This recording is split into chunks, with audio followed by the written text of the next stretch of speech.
Hi guys! So welcome back sa aking channel. So for today's vlog guys is pag-uusapan natin yung naging question sa akin ng brokers or yung principal interview. So yun guys, so yung first question sa akin is introduce yourself.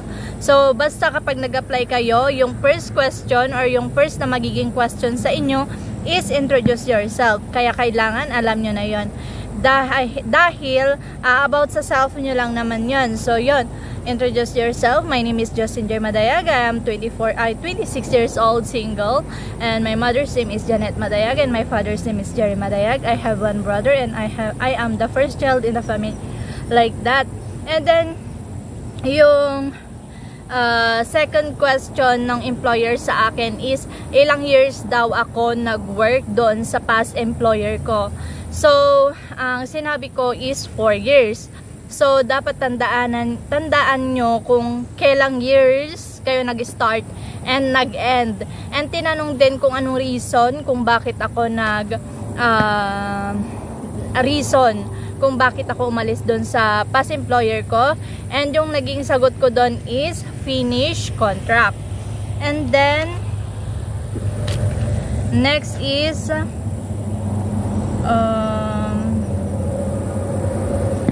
tanong din sa akin ng brokers is do you have experience as a domestic helper?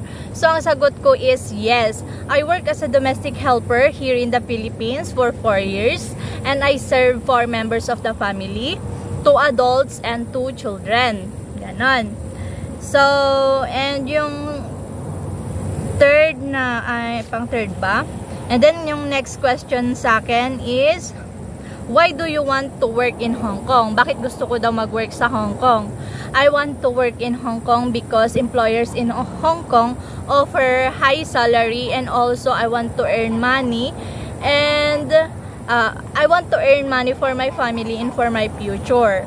And also Hong Kong is one of the safest country for domestic helper. Yun yung naging sagot ko. And next question is what if you feel homesick? Paano daw kung naka-feel ako ng homesick? So ang sagot ko is I will make myself busy. So ngayon is high-tech na, kaya kapag nakaramdam ako ng homesick is pwede kong tawagan yung family ko pwede kong tawagan yung family ko through video call. Can you cook Chinese food? Sabi nila. Sabi ko no because this is my first time to work abroad. Yon. But I'm willing to learn. Ganon. Pag meron kayong hindi alam, ang sasabihin nyo is I don't know mom but I'm willing to learn. Ganon. Next is can you cook Filipino food? Yes. So ngayon magsabi ka kung ano ba yung mga Filipino food na alam mong lutuin, like chicken adobo, pork adobo, sinigang, ano pa ba, pinakbet or mix vegetable. Ganon, sabihin mo na lahat yung alam mo. Dapat marami kang alam na lutong Pilipino. Ang isa ding tanong, paano daw ako mag-alaga ng children?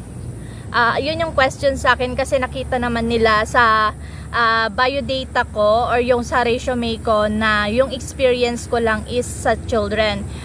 Kapag yung experience mo naman is about baby or elder, tatanungin ka din nila about doon. So sa akin is about children. So paano ko daw inaalagaan yung young children? So ang sagot ko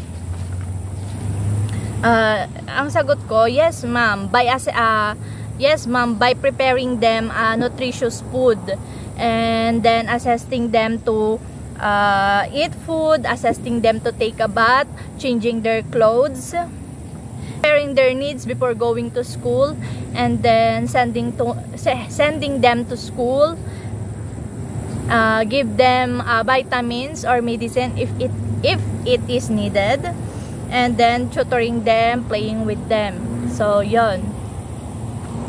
Ano pa ba? And then meron din yung mga situational na question. Hulog yung bata, anong gagawin mo? So first na gagawin mo is i-check mo yung bata kung okay lang ba siya, ganon. And then kapag okay lang naman, pagka minor ay pag serious na injury, tatawagan ko kaagad yung si employer. Yun yung sagot ko. Paano kung meron akong may question din siya, paano daw pag may 2 years old akong batang hawak and merong 5 years old na kid, tapos tatawid daw kami sa kalsada, ano daw yung gagawin ko? So first is iki-carry ko yung bata, and then hahawakan ko yung kamay nung isang bata, hahawakan kong mabuti or mahigpit yung kamay niya, and then i-check ko yung left or right nung daan, and also titignan ko yung pedestrian or yung stoplight. Kapag green na is pwede na kaming tumawid. So ganun yung naging answer ko. And then, what are your duties and responsibility as a domestic helper? So, tinatanong din kung ano daw yung duties and responsibility ko as a domestic helper. So, yung sagot ko is, my duties and responsibility as a domestic helper is taking care of the children, cooking, cleaning the house, washing and ironing the clothes, car washing, taking care of the pets, and gardening. So, ganon. Ano pa ba yung ibang question?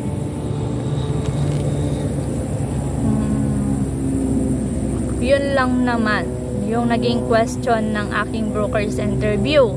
So, dahil isang beses lang ako na interview ng brokers. So, yun. Isang beses lang na interview. So, yun lang yung naging question niya sa akin, and nakapasa naman ako doon sa agency na yon na may brokers, pero di ako doon nakakuha ng employer ko. So, yun lang guys. And meron pang ibang mga possible question about doon. Ano pa ba?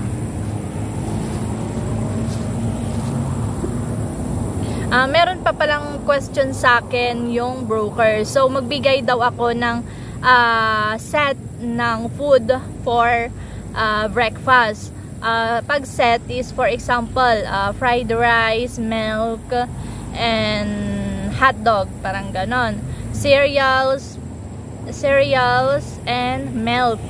And meron ding other question na, will you beat or pinch naughty children? So, nangungurot ka daw ba ng bata? So, ang sagot din is, no ma'am, because hurting children is not good. Parang, yun. Naman yung question sa akin. So, yun lang guys. So, thank you for watching.